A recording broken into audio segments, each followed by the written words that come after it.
I never imagined I'd be the kind of guy who'd be spilling my guts online like this. I guess life has a way of knocking you down when you least expect it, forcing you to face things you'd rather pretend weren't happening. My name's Dominic, and up until about 6 months ago, I thought I had it all figured out. I had a wife, Natalie, who was, well, beautiful, ambitious, and seemed to have everything together. We'd been married for 9 years, and in a lot of ways, our life looked perfect on paper.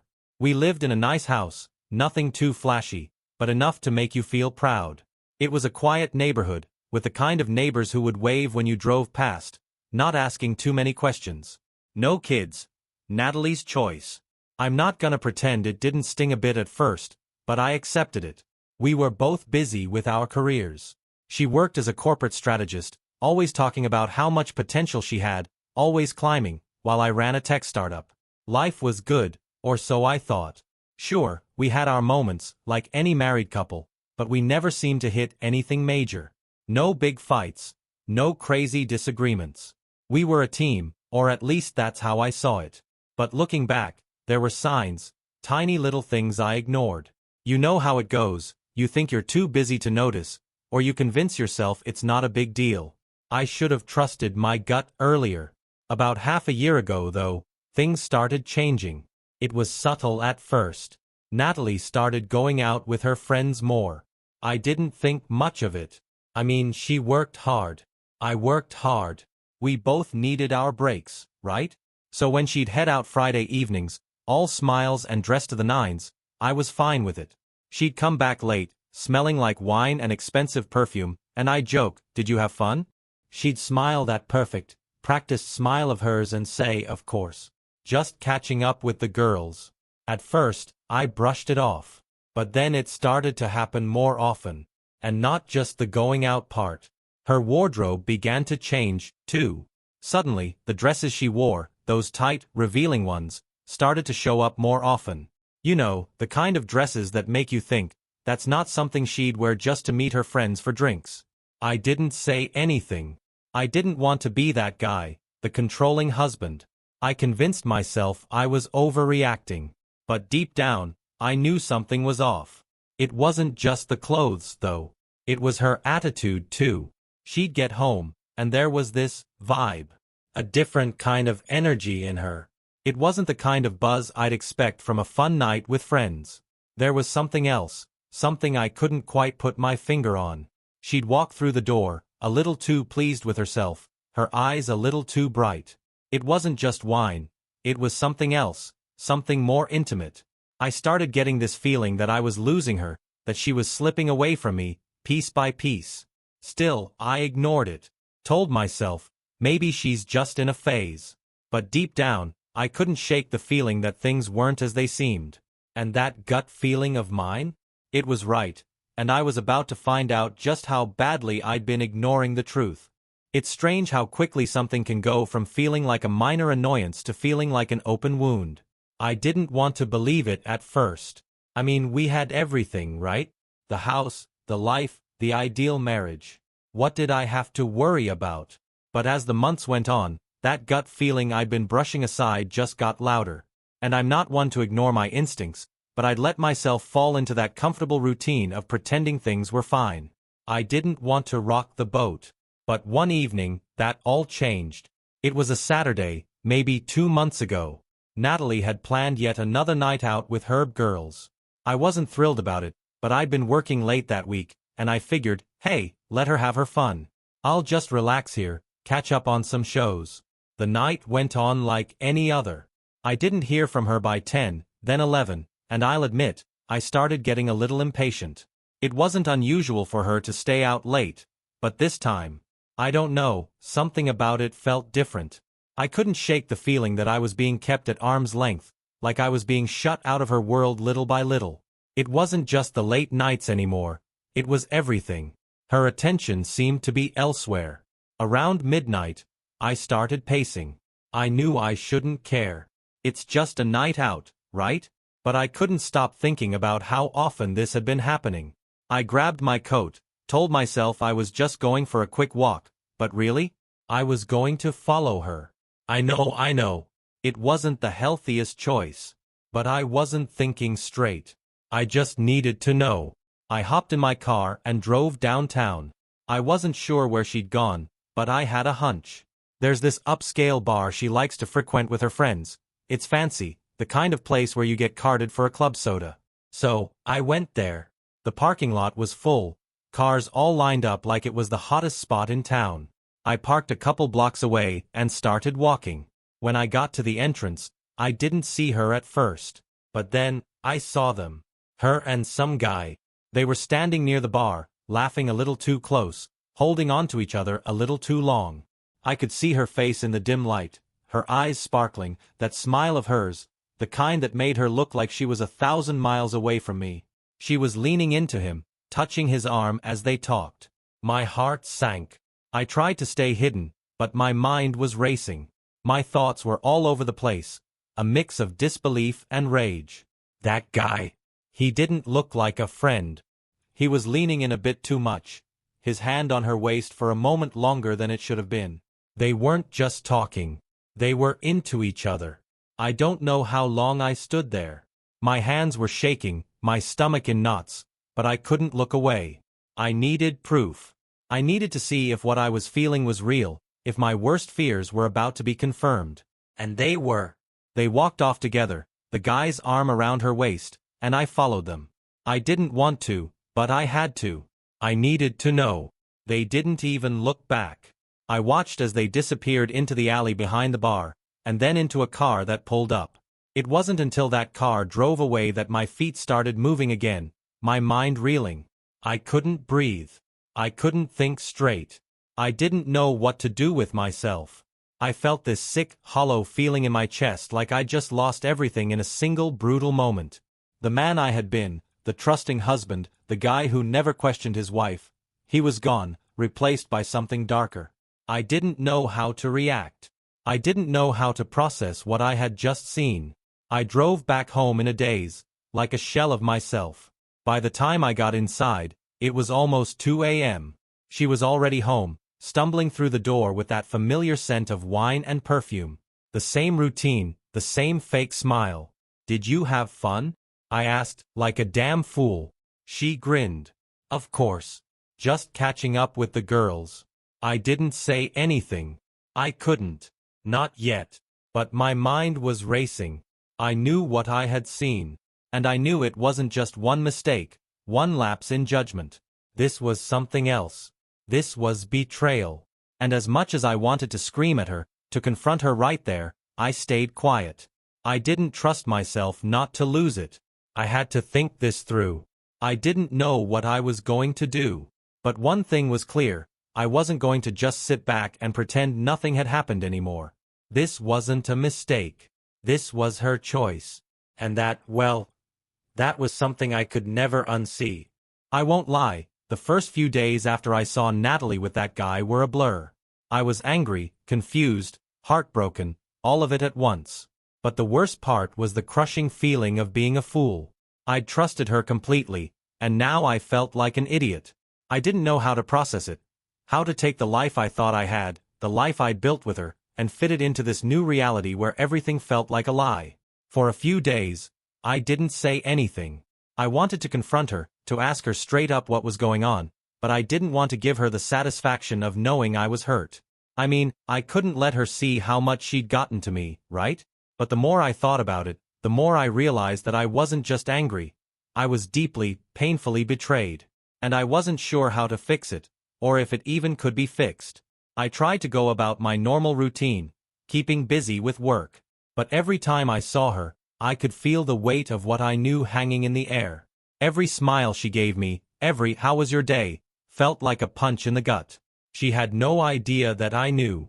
She had no idea that I was just sitting there, waiting. And that's when it hit me. I didn't want to just confront her. I didn't want to give her the satisfaction of an easy out. No, I wanted her to feel what I felt. I wanted her to understand the pain she had caused me. But more than that, I wanted to show her just how deep her betrayal went. I wasn't just going to let this go. I had to make sure she understood that this wasn't something you could get away with. So, I started thinking. I had to plan this carefully. I didn't want to rush in blind, all emotional and wild. I knew I couldn't just confront her out of nowhere, she'd lie her way out of it. She was good at that, good at making everything seem so perfect. I had to hit her where it hurt. The idea came to me slowly, almost like a bad movie plot. But the more I thought about it, the more it felt right. I needed someone she trusted, someone close to her, someone who could make her feel the kind of betrayal I felt. Not just a stranger. Someone who would make her question everything. I had a friend, Leo.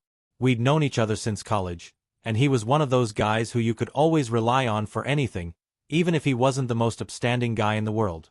Leo had his own issues, sure, but he had his loyalty when it counted. And he knew how to play the game. I trusted him, but I knew I needed him to be more than just a friend this time. I spent the next few days putting things in motion. I made some calls, did some digging. I found out where Natalie had been going on those nights out. Bars, clubs, even a few private events that were a little too exclusive for a girls' night. I started piecing it all together, and the more I found out, the angrier I got. It wasn't just one night of fun. It wasn't just a fling. This had been going on for months, maybe even longer. She was playing me, all the while making me think I was the one being paranoid. But it was time. Time to put the plan into action. Leo was in. I won't go into all the details, but let's just say he had no problem helping me get what I needed. And when I asked him to meet Natalie under the guise of being someone she knew, he was on board. He even agreed to play the part of a random guy who was into her. The idea was simple. Get her to trust him, make her think she was just having fun with a stranger who wasn't really interested in anything serious. It would take her off guard. She'd let her guard down, and that's when I'd have everything I needed. I made sure Leo knew what he was doing. I gave him every detail. How to act, what to say, how to make her feel like the attention was hers, but never too obvious. He was good at reading people, and I knew he'd know how to push the right buttons without making her suspicious. She would feel like she was in control. She would think she was getting away with something. But that was the point. I needed her to believe she was still the one in charge, that everything was still perfect. I wanted her to go home that night, still riding high from her little adventure, still thinking that she could pull it off. And that's when the real plan would unfold. I could already feel it, the sting of what was coming next. The slow burn of revenge that would make her question everything she thought she knew. And when she came home, expecting everything to be fine, that's when it would hit. Hard. The days leading up to that night were like waiting for a storm to hit. Everything felt charged, like the air was thick with the tension I was carrying around. I was counting down the hours, watching Natalie like a hawk, waiting for her to slip into her usual routine. I could feel the anger bubbling inside me, but I kept it buried, focused on the plan. I needed to be calm. I needed to be precise. Every move had to be calculated. Leo had been good about it. He didn't ask questions. He just agreed to play his part. We'd gone over the details a dozen times. He'd meet her at the bar, act casual, get her talking. I told him to keep things light, make her feel like she was in control of the situation. I wanted her to think she was just having another one of her carefree nights out, like nothing was different, nothing had changed. Meanwhile, I'd been watching her like a shadow. Every time she left for one of her nights out, I'd stay behind, pacing around the house, barely able to sit still. But I kept everything normal, acting like I was just another husband who didn't think twice when his wife went out with friends. I wasn't going to give her a reason to suspect anything. I had to keep my cool. No questions, no accusations. Not yet. The night came, the night I'd been preparing for. It was a Friday, the kind of evening when the city comes alive. Natalie had already picked out a dress, one of those tight, red ones that clung to her in all the right ways.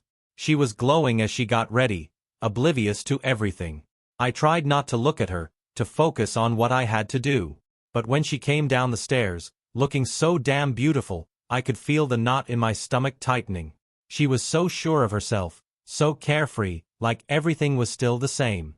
"Hey, have fun tonight," I said, keeping my voice light, keeping the smile in place.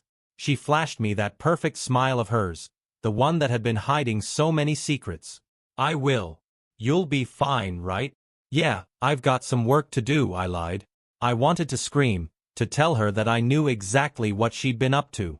But I just stood there, watching her walk out the door, and I felt like a stranger in my own house. The plan was simple.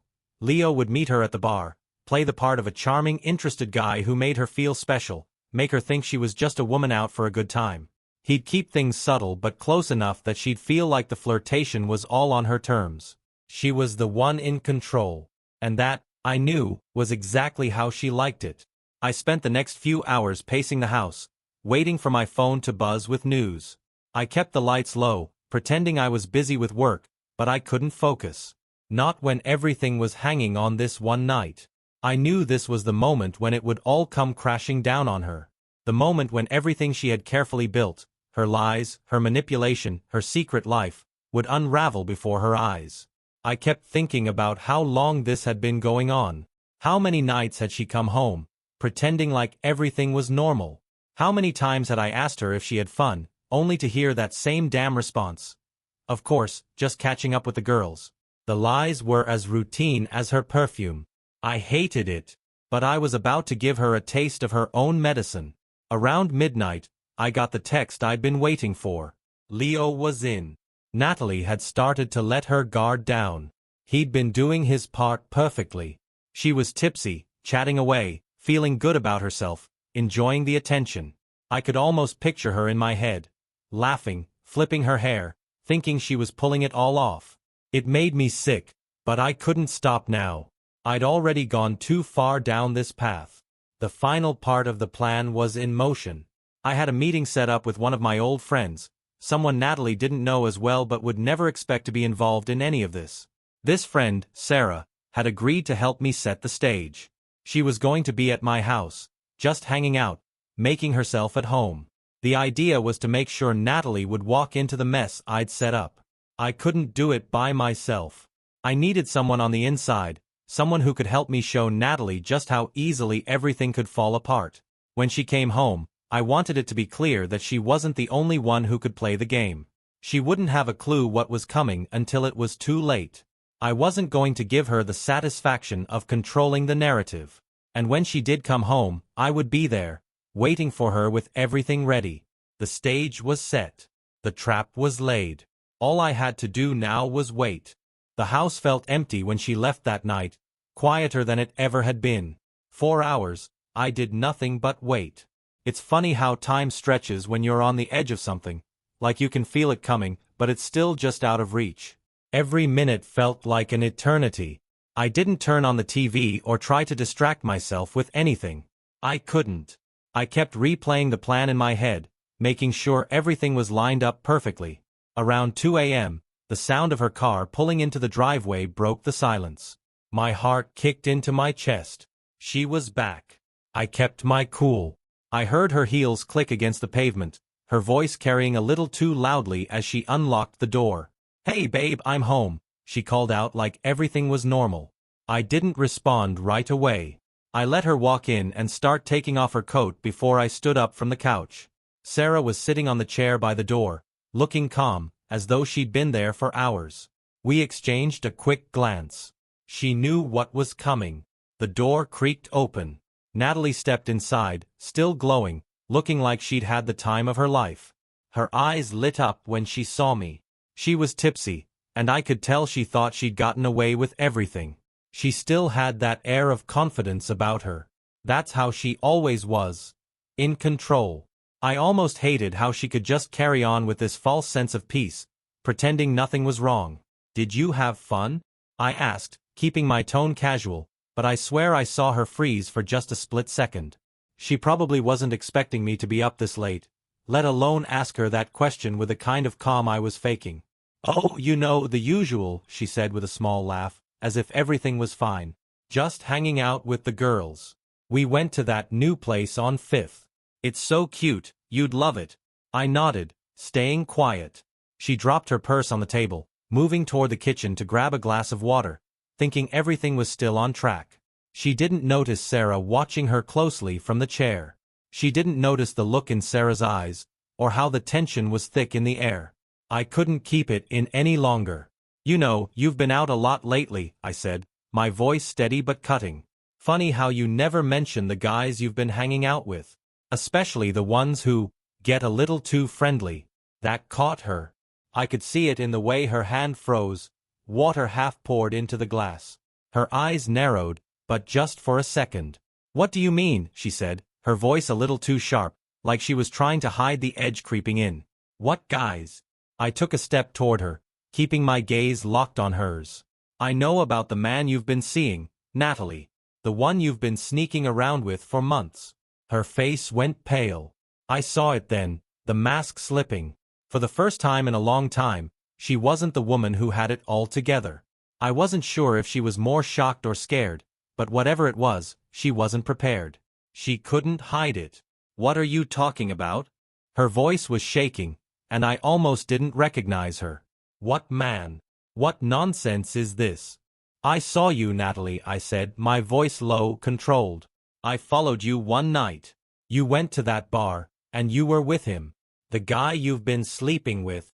The silence that followed was thick. She took a step back, her hand gripping the counter like it was the only thing holding her up. "You what?"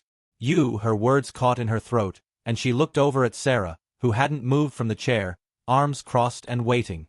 I watched as the realization hit her. She knew the game was up. But instead of anger, what I saw in her eyes was fear, real fear. For the first time, I could see she had no control over this situation. "You've been lying to me for months, Natalie," I said, letting the words sink in. "For months, you've been sneaking around, pretending everything was fine while you were with him. But it's not fine. It's not okay. And I'm done pretending it is." She opened her mouth to say something, but I held up a hand. "No. Don't even try to deny it. I'm done with your lies."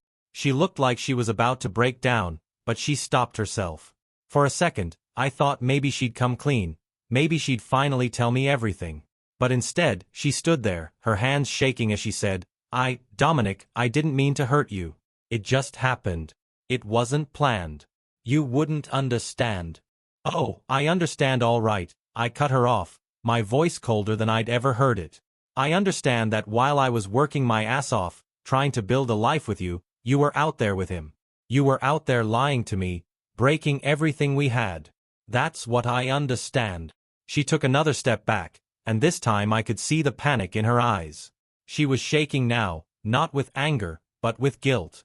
She tried to form words, but they wouldn't come. "Where is he now, Natalie?" I asked, my voice quiet. "Where is the guy you've been seeing? The one who's been taking my place?" She didn't answer right away. Instead, she looked at Sarah again, as if trying to find an escape, but Sarah didn't say a word. She just watched, her face unreadable. "Tell me, Natalie," I pressed, stepping closer. "Where is he?" She collapsed into the chair, her head in her hands, finally giving in. And that's when it hit me, the raw, ugly truth of it. She wasn't crying because she was sorry. She was crying because she was caught. I stood there, looking at her, and for the first time in a long time, I felt something I hadn't in months. Closure. The storm had finally broken, and the wreckage was all around us. I'd gotten my revenge. But the truth? That wasn't going to change anything. This was just the beginning of what was to come. It was strange, seeing Natalie so small. 4 years, she'd been this confident, untouchable force. Always in control, always the one calling the shots. But now, here she was, sitting in the chair, face hidden in her hands, her whole world unraveling. She wasn't the woman I married anymore. She was just broken.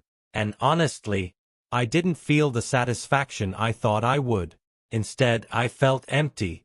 I stood there for a while, watching her sob, her shoulders shaking.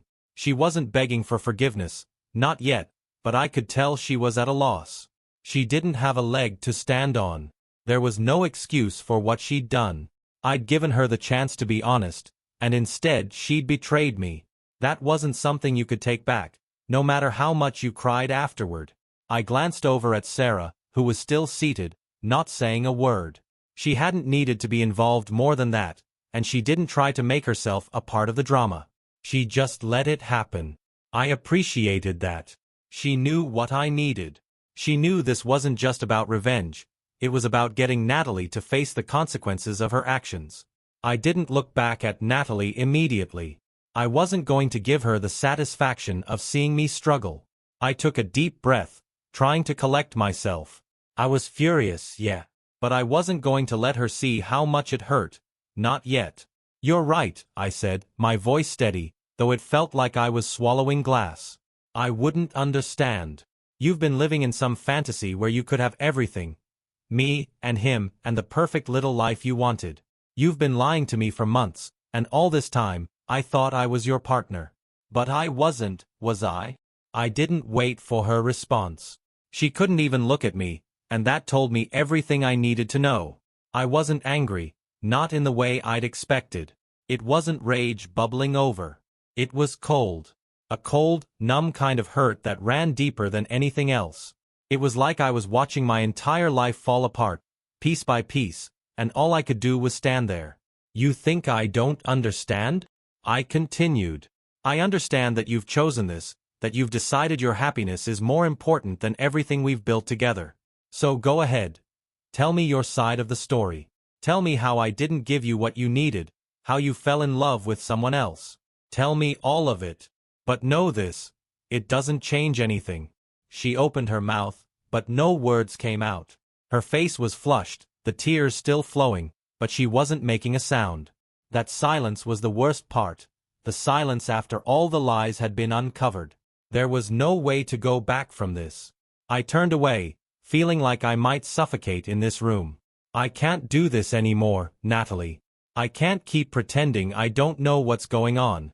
This isn't something we can just fix with a few words, with a few sorries. This is over. You're not just hurting me, you're destroying us. And I'm done. I didn't expect her to stop me, but she did. Dominic, please, she said, her voice breaking. Please don't do this. I'm sorry. I didn't mean for it to get this far. It just happened. It doesn't just happen, Natalie, I said, my voice like ice. You chose this. You chose him. Don't try to justify it. It's too late for that now. The finality in my words hit her hard. I could see it in her face, the way her whole body seemed to sag under the weight of everything. But there was no sympathy in me anymore. She didn't deserve it. She had stripped everything I believed in, everything I'd fought for, and all for a few selfish moments with someone else. She had no right to expect forgiveness, and yet there she was, begging. Dominic, please. I love you. I do. It was a mistake. I didn't mean to hurt you. Those words should have meant something. I wanted them to mean something. But all I heard was a hollow echo of the woman I thought I knew. I'd heard those words before, from her, from him, from so many others. And they didn't matter anymore. You don't get it, do you? I said, the words coming out low and cold. You've been lying to me, living your own double life. And now you want me to just forgive you? You want me to forget everything, like it didn't happen? That's not how it works. You don't get to destroy everything and then expect me to pick up the pieces. Her face crumpled then, the sobs more desperate now, but it was too late. I wasn't the same man I was when she walked out the door earlier that night. She had no idea what this had done to me. And I realized, standing there, that maybe this wasn't just about revenge anymore. It was about protecting myself. It was about cutting the ties that had been holding me hostage in this illusion of a marriage. I'm leaving, Natalie, I said, the words final, like a door slamming shut. You can keep your life. But I won't be part of it anymore. I'm done. With that, I turned around and walked out of the room, leaving her alone, crying, broken. I didn't look back. I couldn't. The silence that followed was deafening, but it felt like freedom. It felt like I was finally free from her lies, free from the pain she'd caused. It wasn't going to be easy to walk away from everything, but I knew one thing for sure. I couldn't stay in a life where nothing was real. I'd never felt more certain of anything in my life. And as I walked out that door, I knew something else too. This wasn't the end of my story. It was just the beginning. Leaving wasn't as satisfying as I thought it would be. You always hear people talk about how liberating it is to walk away from a toxic relationship, but it felt like I was dragging a piece of my soul behind me. I didn't know where I was going, didn't really care to be honest, but I couldn't stay in that house any longer. I went to a hotel, some nondescript place off the highway. The kind of place where the front desk guy doesn't even look up from his phone when you check in. I paid for the night in cash, and when I walked into the room, I threw my bags on the bed and just stared at the walls. The silence hit me hard. There was no sound of Natalie bustling around, no soft murmur of her voice drifting through the house. It was just me and the echo of my thoughts, and it felt worse than any argument we'd ever had. It was strange. I wasn't crying, and I wasn't angry anymore either. I felt numb, like everything inside me had been drained out. But I wasn't broken. Not yet. I couldn't be. I had to hold it together. I didn't call anyone. I didn't want to talk to anyone. Not yet. I didn't even want to hear my own voice. I kept thinking about what happened that night. About how Natalie had fallen apart when she realized I knew the truth. She'd cried, sure, but it didn't change anything. It didn't take away the months of lies. She hadn't apologized for anything real. She was just sorry she got caught. I sat there for what felt like hours, staring at the TV that wasn't on. My mind was spinning, trying to piece everything together. All the lies. All the things I'd missed. I should have seen it coming, right? You don't go from being that perfect couple to this without something breaking first. I should have noticed. I should have confronted her months ago when things started to shift. But I kept telling myself I was being paranoid, that everything was fine. Now look at me. I kept thinking about the man she'd been with, the guy she'd chosen over me. I didn't even know his name. He didn't matter. What mattered was that he had taken something that was mine. Not just my wife but my trust. And I'd be damned if I let that slide. I couldn't stay in that hotel forever though. I had to go back to the house eventually, get my things, figure out what the hell I was going to do next. I didn't know what came after this. But I knew one thing. I wasn't going back to her. That was the one thing I was certain of. The next morning, I woke up early. My head was pounding from the weight of everything, and my stomach was still tied in knots. I didn't want to deal with the mess I'd left behind. But I had no choice. When I pulled into the driveway, the house looked exactly the same as it had when I left. Still perfect. Still that shiny, polished image of a life I had thought I was living. But I wasn't fooled anymore. I knew what was behind those walls. I stood there for a minute, just looking at the front door. And I realized something in that moment. This wasn't just about Natalie anymore. It wasn't about what she'd done, or how much she'd hurt me. This was about me, finally breaking free. This was my chance to rebuild my life without the constant doubt and insecurity she'd created. I went inside, quietly. I didn't want to wake her. She'd probably still be asleep, nursing the hangover from whatever lies she'd told herself the night before. But when I walked through the door, I froze. There she was, sitting at the kitchen table, looking like she'd been waiting for me. Her eyes were red, her hair tangled. But there was something in the way she looked at me that made my heart twist. Regret, maybe. Or maybe it was just guilt. "Dominic," she started, her voice soft, almost pleading. "Please, can we talk?" I stood there for a moment, unsure if I should even speak. Everything I had wanted to say to her last night felt like it was stuck in my throat. I didn't know if I had the energy to drag it all out again. "Talk about what?" I asked, keeping my distance. I didn't want to let her get close to me. Not yet. Not until I knew exactly where I stood. "I'm sorry," she said. "I'm so sorry. You have every right to be angry, but I need you to know it wasn't about you. It wasn't. You've been everything to me. I don't know how it happened. It wasn't supposed to be like this." I shook my head. "No. Don't do that. Don't try to twist this into something it's not. You've made your choice. You've been with him behind my back, and no amount of sorry is going to change that." She opened her mouth to argue, but I held up my hand. "Stop. You don't get to explain this away. You don't get to make me feel sorry for you." Her face crumpled, but she didn't cry this time. Maybe she was done with that. She sat there, her hands folded tightly in her lap, like she was trying to keep herself together. And in that moment, I realized something. I had been right all along. She wasn't sorry for what she did to me. She was sorry because she was losing everything. You've destroyed everything, Natalie, I said, my voice low and steady. And now I'm walking away. I can't keep doing this. I won't. She didn't argue. She didn't try to stop me.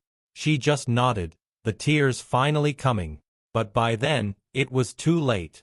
The woman I'd loved, the woman I'd trusted, was gone. And with her, the last of the life I thought I had. I packed my things quietly. The silence between us was louder than anything we could have said. When I left, I didn't look back. I couldn't. That was the last time I would ever be in that house. And for the first time in months, I felt the smallest flicker of something that wasn't pain. It wasn't joy, not yet, but it was something. Something that told me there was more to life than the wreckage she'd left behind. I didn't know what came next. But I knew one thing for sure. I was free. It's funny how you think you'll have all the answers once you make the decision to walk away. Like, once you leave, everything will suddenly make sense and the weight will lift. But it doesn't work like that. I thought I'd feel lighter, free, but the truth is, I was just lost. Lost in the chaos of what had happened, and lost in the uncertainty of what was coming next. For the first few days, I kept to myself. I rented a small apartment on the outskirts of the city. Nothing fancy, just a place to be alone. It was quiet. Almost too quiet. I'd stare at the blank walls, not knowing what to do with myself. I tried to throw myself into work, but my head was still a mess.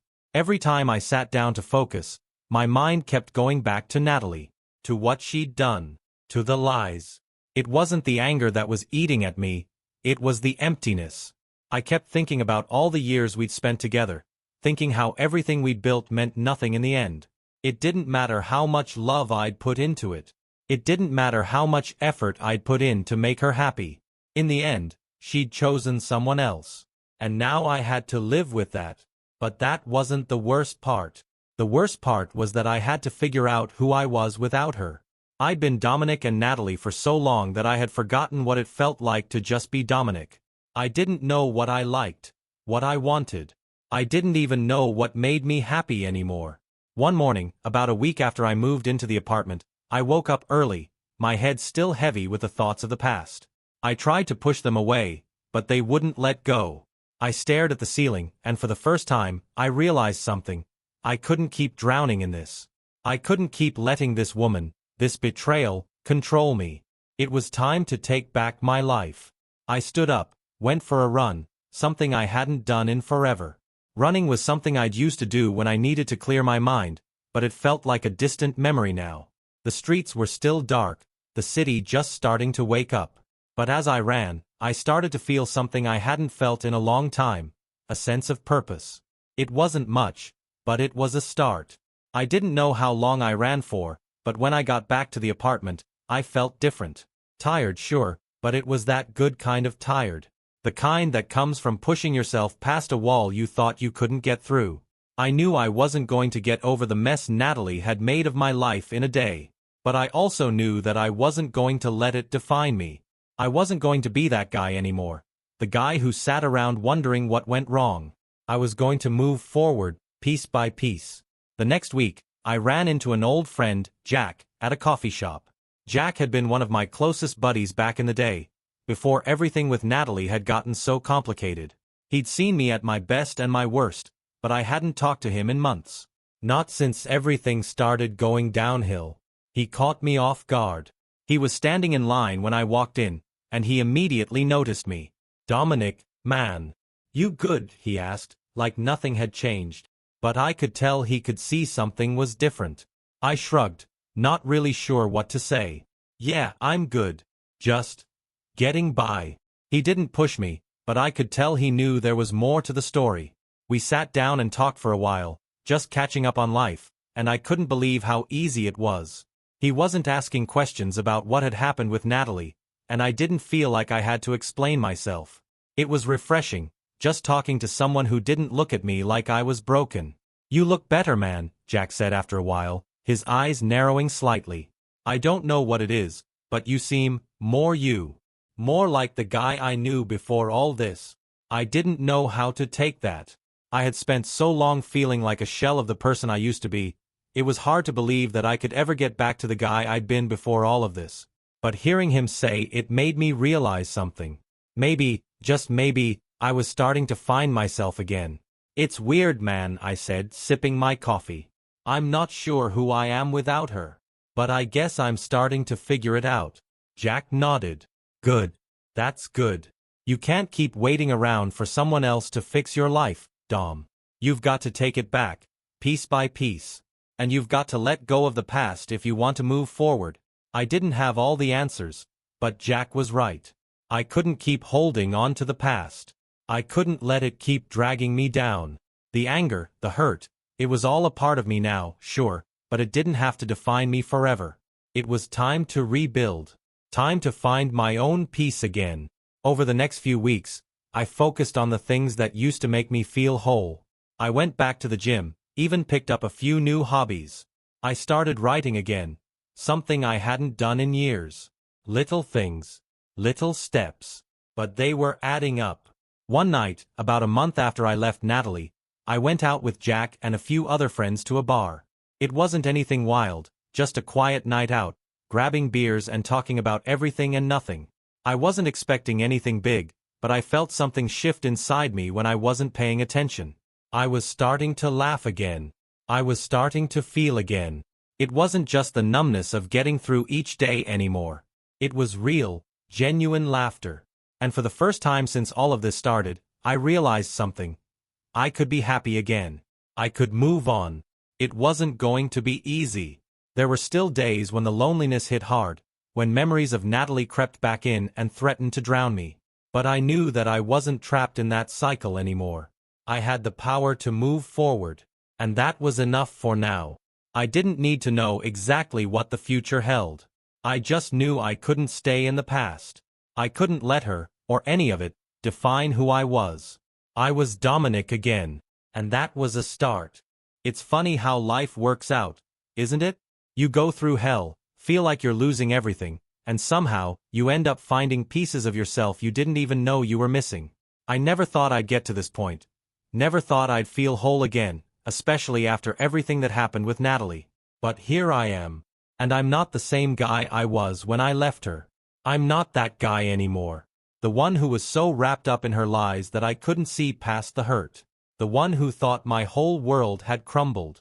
Things have changed. I don't know if I'll ever fully understand everything that happened. Maybe there's no real why to it all. Maybe she had her reasons for doing what she did, but in the end, none of it matters. What matters is that I've moved on. I've started building something new from the ashes of everything I thought I knew. I still remember that night like it was yesterday. Walking away from that house, not knowing what the hell would happen next, not knowing if I'd ever feel at peace again. But I did. Slowly, piece by piece, like I was putting myself back together.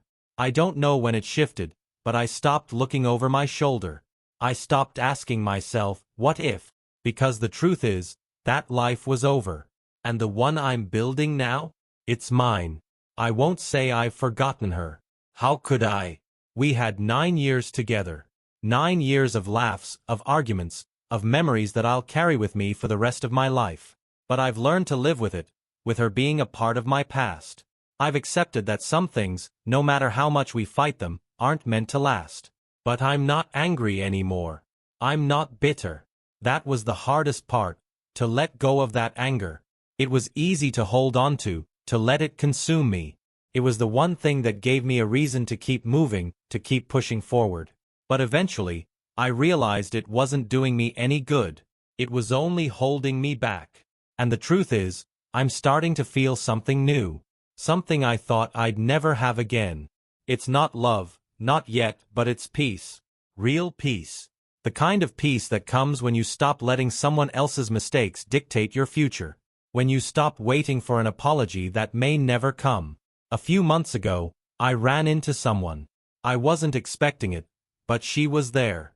We met at a coffee shop. Her name's Emily, and she wasn't anything like Natalie. She was kind, warm, and most importantly, she didn't try to be anyone she wasn't.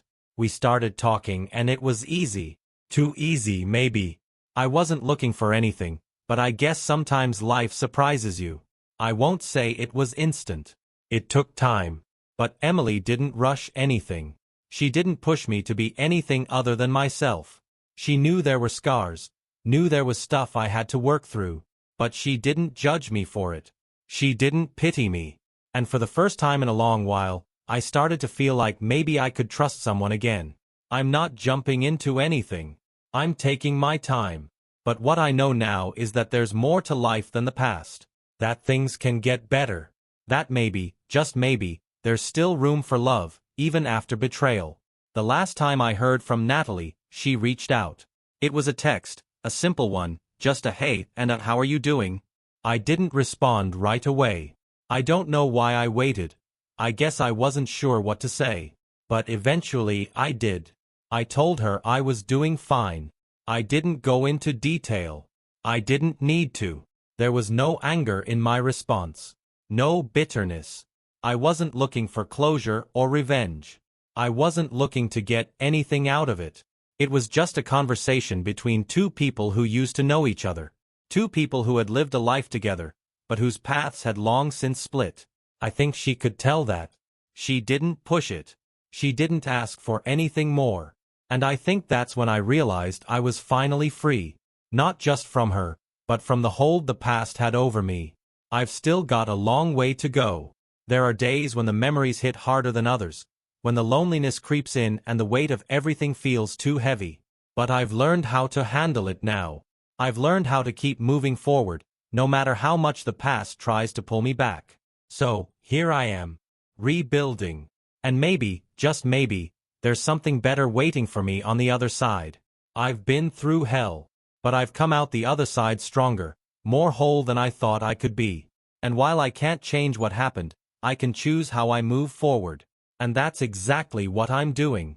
The future? Well, it's wide open. And for the first time in a long time, I'm ready to face it.